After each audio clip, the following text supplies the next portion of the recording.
All right, everybody, I have a really exciting project to talk to you about today, and I'm really glad the team reached out to you.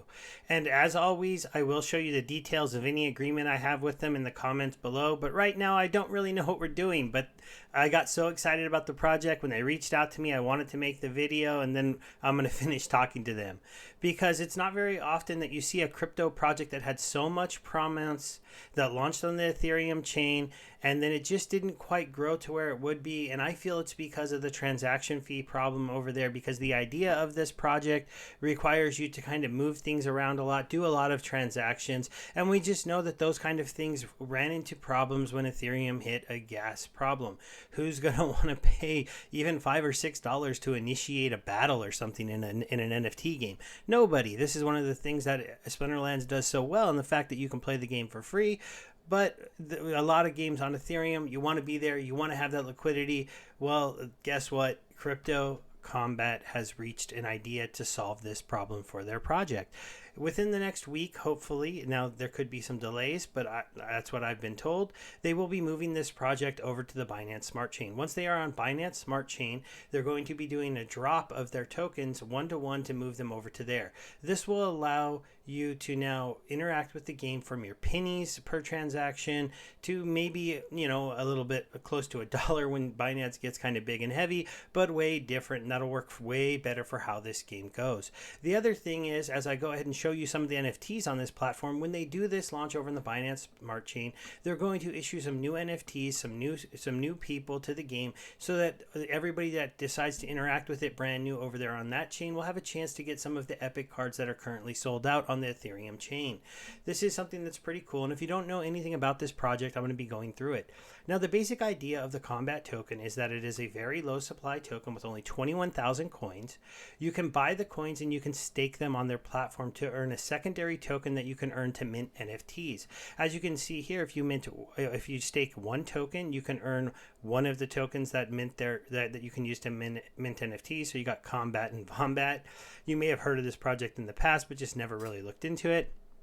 Then you can go ahead and see that if you stake them, for each one Kombat you stake, you get about one Vombat per token, but there is a maximum you can stake to prevent any one large account from really, staking a whole bunch of tokens and minting all of the NFTs, or all of the NFTs being minted really quickly. And it also allows them to be able to kind of work on adding new people, reaching out to new celebrities, because that is something that they do, and try to get other people to come into their game and issue those NFTs just in time to, have the supply of the Vombat token not become so much that there's no NFTs to mint and there's tons of Vombat in the background.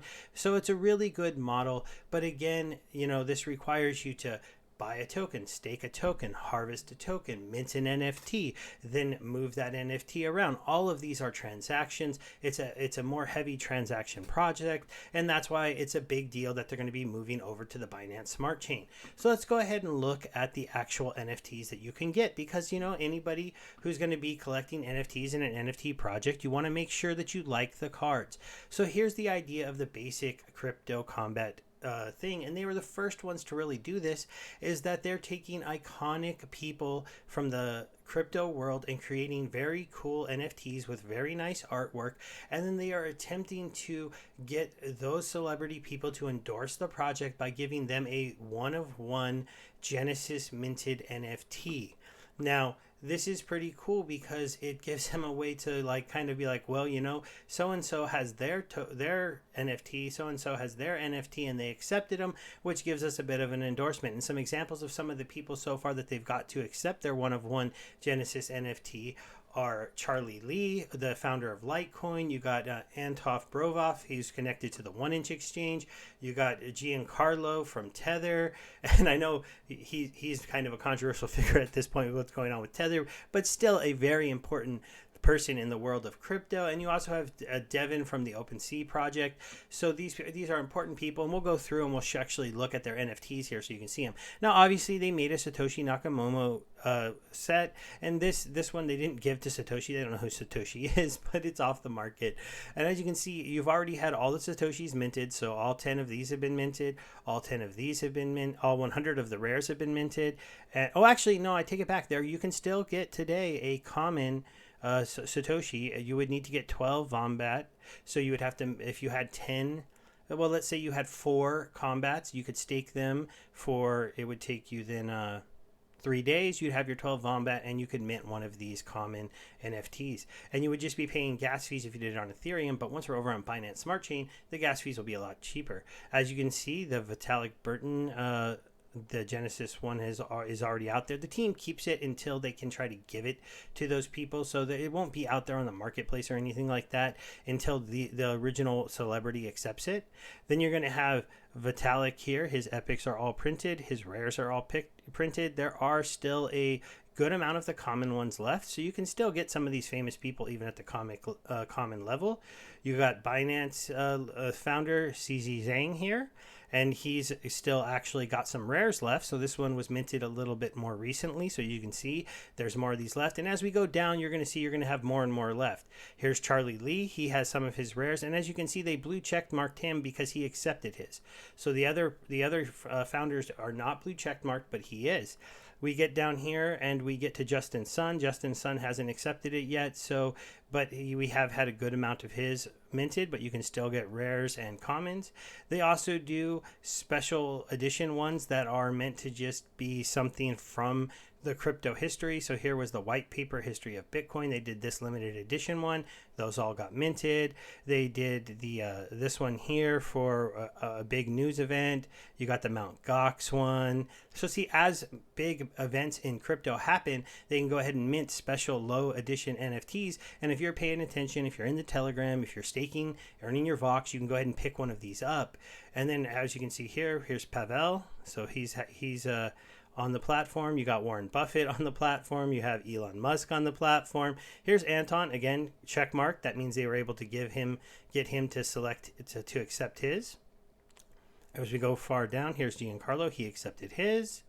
Here's the Winklevoss brothers. So hopefully we can get them into doing this. Here's Devin.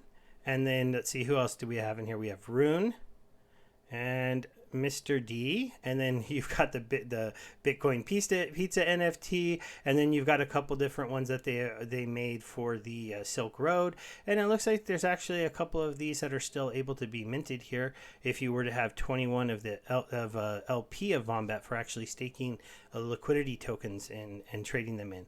And then more recently they minted one for the El Salvador move of them moving Bitcoin into being legal tender. So you can see the NFTs, they're high quality. I think they're very good artwork, and they do have a pretty unique idea of getting crypto influencers and crypto famous people to accept their Genesis NFTs and then becoming blue check marked on the platform as somebody that is now at least accepted their NFTs as a way to kind of be part of the project and really get into it. So now I want to just go ahead and take you a little bit into the fact that the stuff about the market for these NFTs, and then we're going to talk a little bit about the tokenomics of this token and really see why this could be a really exciting thing once we get it going over on the Binance Smart Chain. So first, we're going to take a quick look. As you can see, the collection is on OpenSea. It's got 19 Ethereum that's been traded. It has a pretty low floor price, but that's because there are those common NFTs, and people who do get them for staking their tokens, so they mint them kind of for free. I'm actually surprised people are selling them for this much. That is this low. That does kind of maybe show that the project isn't as hot as it could be, but that to me a lot comes down to the fact that just NFT projects on Ethereum, if they're art and like one of ones and you're really famous, it's cool, but games are tough because games require a lot of transactions to get really going and really doing things, and this is meant to be a game, and so I feel like that's hurt these NFTs to this point. So it might be time to maybe consider coming over and looking at some of these really cheap ones if you like this project and you see what's going on. I'm going to be taking a look at the marketplace here, and I'll let you guys know if I do pick any of these up in the near future.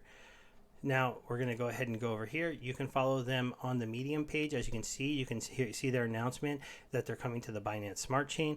This was back a few weeks ago, and they're getting close to actually pulling this launch off. I have a link to this in the description below so that you can check it out. They're a good person to follow on Twitter. But let's get over here and look at the token price and look at the tokenomics of the token. So it's really important to understand that this is a total supply token of only 21,000. This is a very, very slow mint token. And so at $27, it's at a rock bottom market cap of only $282,000. So it is quite possible that if this project can move over to Binance Smart Chain and we can see them get some more adoption, they can actually get the game, which I'm going to talk about next, launched and working, and people earning cryptocurrency because they're staking the token, earning the NFTs, competing in tournaments, competing in battles, earning additional rewards, that you can start to see it play into a very hot narrative right now. And that is the play to earn narrative that I've been showing you a lot within Splinterlands. You have Axie Infinity, and you have some other games that are coming out. So this market is hot. They're doing this at the right time where there's a good chance that they might be able to go ahead and really capture some momentum over on a new chain.